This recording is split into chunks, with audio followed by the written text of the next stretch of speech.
Where are you, Christmas? Dr. Seuss's How the Grinch Stole Christmas holds the title of the first full-length theatrical film to be based on a Dr. Seuss book. While Jim Carrey's performance as the Grinch is indeed memorable and nothing short of enthusiastic, as is to be expected of Carrey, this movie is nonetheless... Yeah, it's a word. Look it up. Yeah, don't look it up.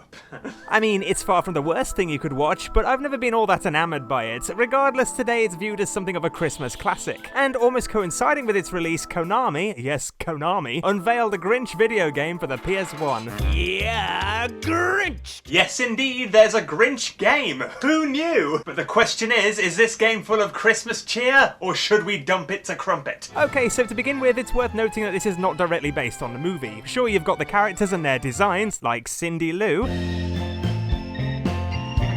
Spitting image! but ultimately this game pretty much stands alone. What's more, it's also extremely difficult. I feel similarly about this game as I did about Interplay's Casper. The puzzles are fantastic, but just who the hell was their target audience? I seriously cannot imagine 3-year-olds playing this and enjoying it, but if you're up for a challenge, this game is surprising. I wasn't expecting to feel this way, but this game bears a subtle resemblance to Bugs Bunny and Taz Time Busters. What's up, Doc? Now, you're probably thinking, how? They look nothing alike. Well, there are a few similarities. For example, the Grinch has a sneak feature that's pretty much identical to Bugs' sneak action. Even the sound of the Grinch's plodding about is similar to Bugs. The similarities become somewhat less surprising when you realise both games had the same developers, and they were released in the same year. But the differences far outweigh the similarities. Indeed, this game's bewildering puzzles make the Grinch an entirely different beast. And I have to say, I like that most of the game's narrative is conveyed through rhyme, like the Dr. Seuss book. While most Grinch growls come from the mean one's big mouth, he now hears a sound from a location more south. My stomach! The plot of this game is simple. The Grinch wants to find new ways of ruining Christmas, using blueprints for his inventions. That, in fact, is the misanthrope scheme. Build gadgets from blueprints, halt the holiday theme. But after an unfortunate accident, all the blueprints are swept away. You know what next. Nothing's gonna stop us this year. I'll recover my plans piece by piece. And I swear to ruin the party for everyone. Okay, look, if you'd have stopped talking, we could have saved half the blueprints by now. Look, they're still just flying out of the cave. Anyway, the objective is to visit the 4 different locations in Wholand and retrieve pieces of the blueprints to then make your devices, completing missions along the way. These missions are essentially spiteful deeds to ruin Christmas. I hate Christmas! You know, as a kid, I always thought the Grinch was such a miserly curmudgeon. I used to think, how can somebody hate Christmas that much? But you know what? After having worked in retail, I think I just found my soulmate. My heart is like a pea. I can so relate to that. Move over, Martha. The first location is downtown Whoville. Hey, who are you, Big Daddy? Ah! A child is hugging me! Kill it! Anybody got any disinfectant? This game's emphasis is not so much on action, but puzzles, and as such you don't have a number of lives. You do, however, have this meter, which frankly baffles me. I really don't understand why they included it. Every time you get hit, a bubble fills. There are a few hearts of stone throughout the game, and collecting these gives you an extra bubble. My heart is like a pea. If you get damaged so much that all bubbles are filled, this happens. Ouch! It's unbearable! Okay then. All that seems to happen is that they send you to the beginning of the last area you entered. I don't really see the point. Oh, and the damage noises are unintentionally hilarious. Ouch! The slightest thing seems to piss him off. Ouch! It's as though the only direction the voice actor was given was just scream ouch as loudly and angrily as you can. It's perfectly fine if it doesn't sound remotely natural. Ouch! What makes me laugh is that he has the exact same reaction to a tiny flying insect as he does to being burned alive. Ouch! I wonder how he'd react to stubbing his toe or breaking a fingernail. Ouch! Fortunately, many enemies can be subdued by using the Grinch's bad breath. Hey! Throughout the game you'll find presents, the destruction of which gains you points. Some presents can simply be jumped on to be destroyed, while certain colours worth more points need to be pancaked, which is essentially a butt bounce. As you accumulate more points, you can unlock mini-games. These mini-games are frankly irritating and so unrewarding considering how unforgiving the time limits are, even on the easy setting. Ah, to hell with it, I can't be arsed with this. I quit. Anyway, the main missions are outlined in a checklist in your journal. In Whoville, you need to destroy 10 snowmen, Another one! and desecrate pictures of the mayor after having found some red paint. Take this! Another task involves having to enter the post office and shuffle the mail, but we can't get past the guard just yet. Take this! Elsewhere in the town, we find a sleeping guard and must sneak past him to enter the clock tower. Once again, we have a guard who's evidently not good at guarding things. You had one, count them, one job. Okay, so let's be stealthy here, okay? Ouch! You're not very good at this keeping quiet thing, are you? How is he still asleep? Once inside, we find the cloak, which we can change into, but we can only do so using these cubicles. I don't really know why, they're clearly made of glass. Not to mention we've been walking around totally stark as in the snow up till now. His heart's probably not the only thing the size of a pea. Anyway, once in our cloak, we can enter the post office and the guard won't bat an eyelid, because there's clearly nothing at all suspicious about entering a security-type building in a hooded cloak. Once we're in here, we need to avoid the security cameras and find a way to open the various coloured doors. Go, Max! Throughout the game, you can switch to Max the dog to enter small, otherwise inaccessible areas. Here we need to use Max to make his way through the coloured tunnel mazes and then open the correct doors so that the Grinch can enter them one by one and shuffle the mail. Hey! Once we've shuffled all the mail we can, the final door opens. Knock knock. Who's there? Daddy. Daddy who? Yes! Just a minute, dear. I've got to finish this, and I'll be right with you. Got it in one. We can then finish the job and find a blueprint. In this first area, we can find the blueprint pieces for two devices, one being the rotten egg launcher and the other being the binoculars. And oh my god, did I have a hard time figuring out how to swing on poles. My goodness, this is painful. You do get used to it after a while, but I find you often have to fling off the pole at a very specific angle to reach your goal. It's just awkward. Anyway, once you've found the blueprint pieces for a device, you can return to Mount Crumpet, your home, where you can piece them together. For the first two devices, this is pretty easy, but for the later ones for which you need more blueprint pieces, it can get extremely tedious.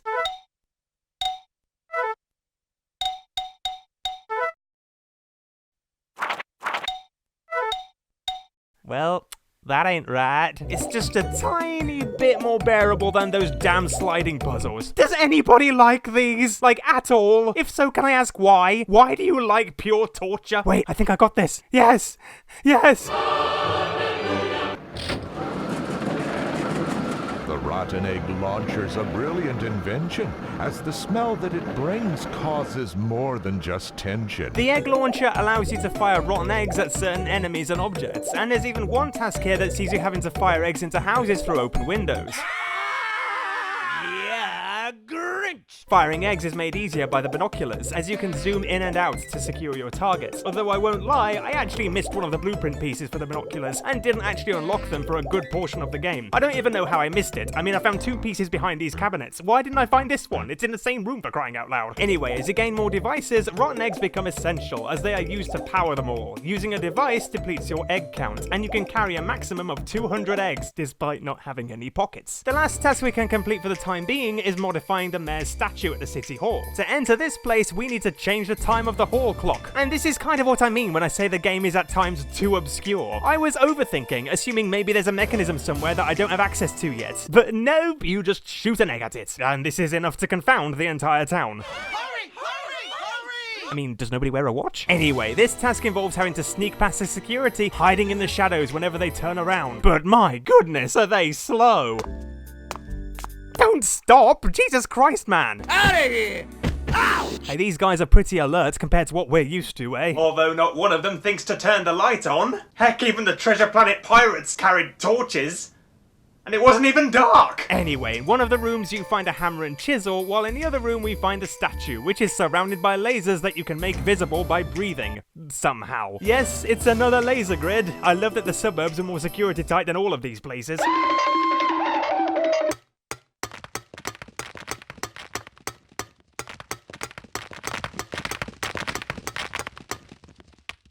Bellissimo! Wait, what? How did you sculpt this? There's more to the statue than there was before. The final task here in WHOVILLE cannot be completed until you've progressed a little further in the game and found the blueprints for the rocket spring, which you can use to jump higher and open a hatch in the clock tower. Here the objective is to align the gears and make your way to the top. And then repeat the bell pattern to open the door. Using Max, we need to retrieve a hammer to hit the bell guy with and advance the countdown to Christmas clock. Did you get all that? Take this! Once you're done with a handful of missions, you get to progress to Who Forest, which I swear to God I kept misreading as Whorefest. My God, first Granny Canyon and now this. Where is my mind lately? Wow! Anyway, here you need to use your bad breath to wither some Christmas trees. I just love the despairing noises the tree people make when you destroy their trees. They really sound as though they've had all the joy sucked out of them. My life's not worth living without my tree! Somewhere in the level you find a bucket of glue, which you can use to sabotage the snow cannon. And there's also a mission that sees you having to drop beehives into houses before the bees emerge. Watch you don't get stung or you might die of laughter. No, really, this is actually hilarious. Just keep flailing around and maybe they'll go away, eh? Access to some of these beehives is blocked by some frankly terrifying monsters. Jesus Christ, is this Whoville or Nightmare Creatures? I'm gonna have nightmares for weeks. Terrifying as they might be, they can simply be subdued by breathing on them. I know, underwhelming, right? To access all the chimneys, you need to use your rocket spring. As soon as all the houses have been cleared, you can enter them. The cottages hide the pieces for your next device, the slime shooter, which shoots slime, obviously. He's able to neutralize all his Who foes because they are stuck to themselves in their slimed clothes. In one of the cottages, there's a locked chest surrounded by bees, and once again this game baffled me when the solution was quite simple. I figured, hey, there must be some way to distract the bees, and there must be a key lying around somewhere. Nope, you simply have to slime the bees and then pancake the chest. Aha! Seriously, I can often handle the hard puzzles, it's the easy ones that stump me. In the chest, we find a key card for the cable car, which is hopefully better designed than the one we saw last time. Stop that, you critter! This leads to the White Mountain Ski Resort. Take this! Now that's just rude. While here, we need to slime the mare's skis, but first we need to take care of the guard dog. Yay! The remaining mission once again cannot be completed until we've reached the next area and obtain the octopus climbing device. Gotcha! This helps the Grinch climb flat walls, which is great and all, but I was kinda hoping it would move a little bit quicker. This recording's gonna take a little while. I wonder if Stevie Wonder might lend him his arms instead. Sharing is caring. Anyway, we need to use the octopus climbing device to access the White Mountain Civic Center, which is in a seriously inconvenient location by the looks of it. Here we need to replace the candles on a cake with fireworks. Another one! Now, here we encounter a major issue. I've avoided talking about it so far, but this game has some glitches. Most of the time they can be overlooked or rectified. Ouch! Ouch! Ouch! Okay, look, do you just want to go around, buddy? It might make things easier for the both of us. But in this case, the glitch is pretty much game-breaking. We need to access one of the fireworks by entering a cave and passing through to the other side, utilizing fallen stalactites as steps. Now, for whatever reason, I quit the game and had to come back later. But once you reload the game, the stalactites disappear completely. And I don't mean they've returned to the ceiling. Oh no, they've completely vanished, meaning you can no longer reach the firework. Seriously, what the actual f? Fortunately, I managed to get by this using the Grinch copter, a device you unlock towards the end of the game, so I was eventually able to fly to the firework. But that's beside the point. This is a major glitch that should have been rectified prior to release. Happy birthday, Mr. President. Happy birthday to you. Ha ha hoo. And from this point onwards, the Grinch will apparently be played by Julie Kavner.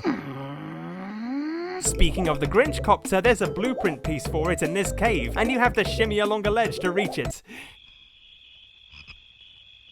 Don't want to move a little bit faster? No? You let me know when you're done, mate. The next location is Who Dump. This area is my least favourite, and my reason is simply because not enough is explained. I mean, it's a puzzle game. It's supposed to be a challenge, I get that. But all the same, I do think you could do with a little more direction here. For example, one of the missions requires you to link the pipes, but they provide no information on how to accomplish this. And the solution is so obscure, I can't imagine any kids playing it found out how to complete it other than by pure chance. You have to find these incredibly hard to see overhead rods and swing a certain direction to get the pipes to connect. I mean, really, could they not have dropped a single hint? The ultimate goal is to rearrange the pipes to send some stinky gas into the mayor's lackey's house. Yeah, Grinch! There's another mission in which you have to fire eggs at planks of wood to bridge the cracks in the ground, and then try and group all the rats together to lure them to a sewer leading to the mayor's house. The problem with this is, the rats can so easily become trapped in corners, and it's fairly difficult to lure them out of hiding again. Fortunately, I discovered that they seem to be somewhat fond of Max, and although it's a really slow process, and I mean a really slow process, they will follow him. I was more than thankful to see this mission finish.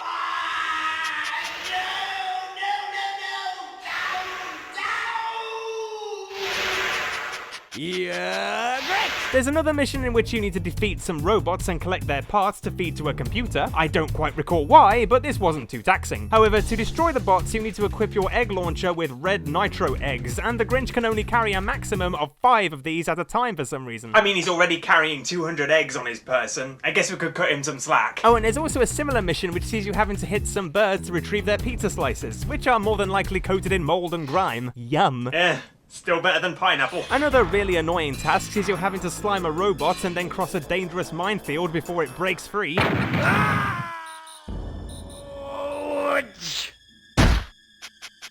Wait for it. Ouch! There it goes.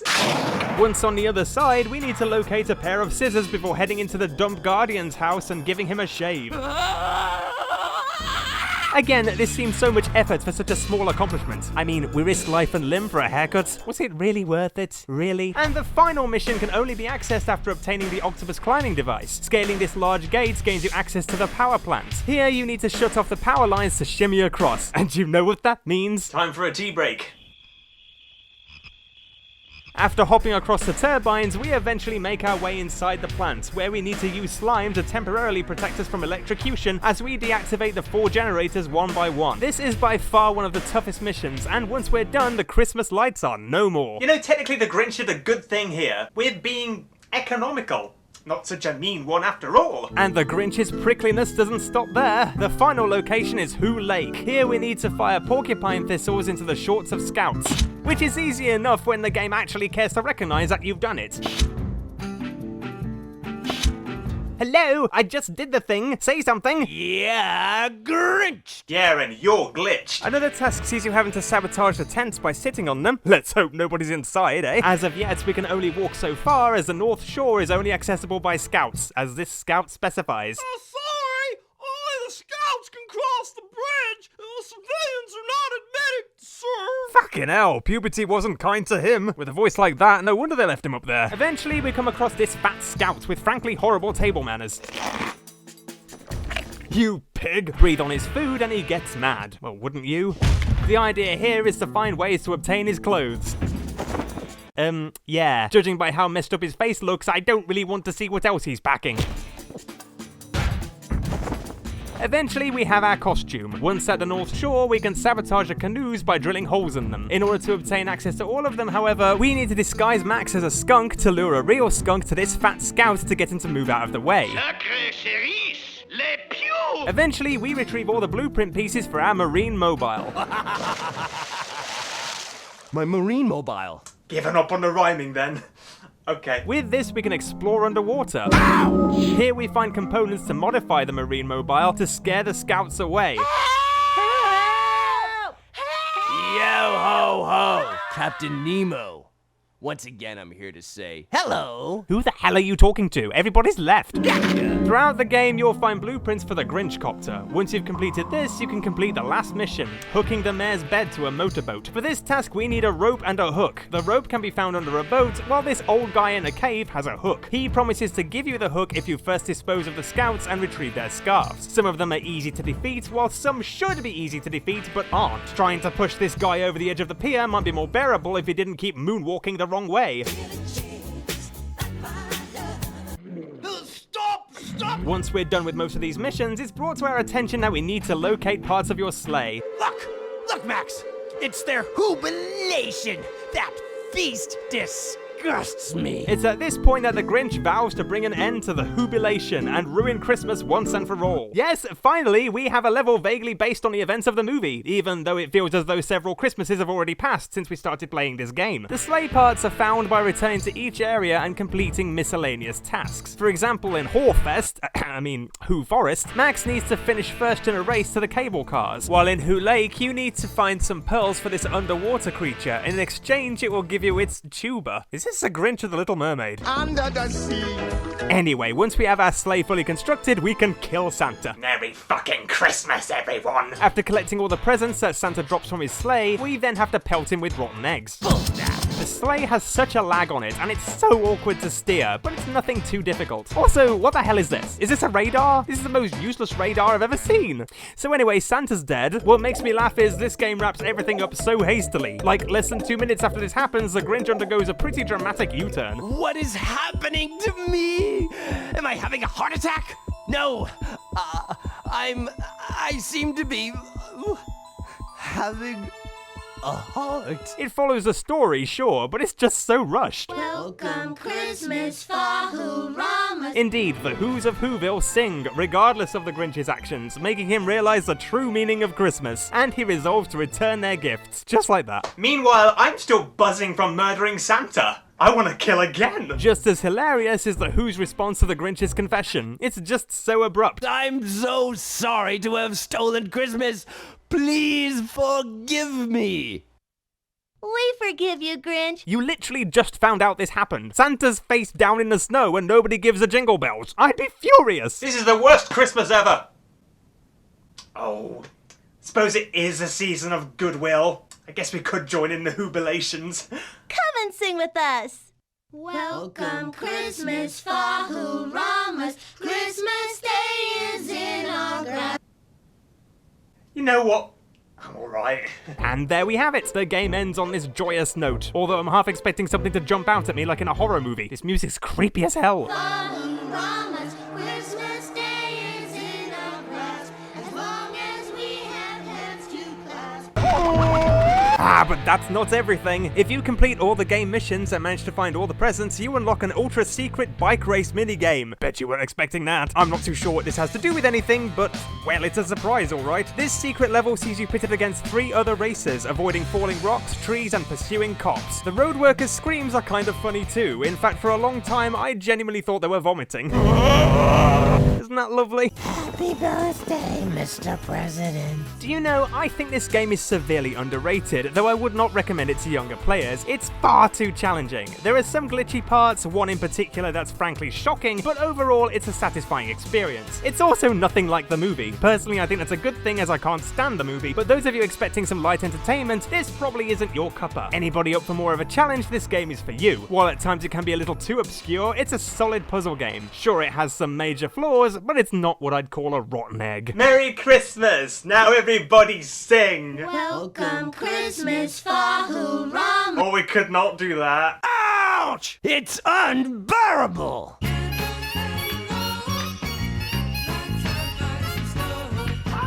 I hate Christmas!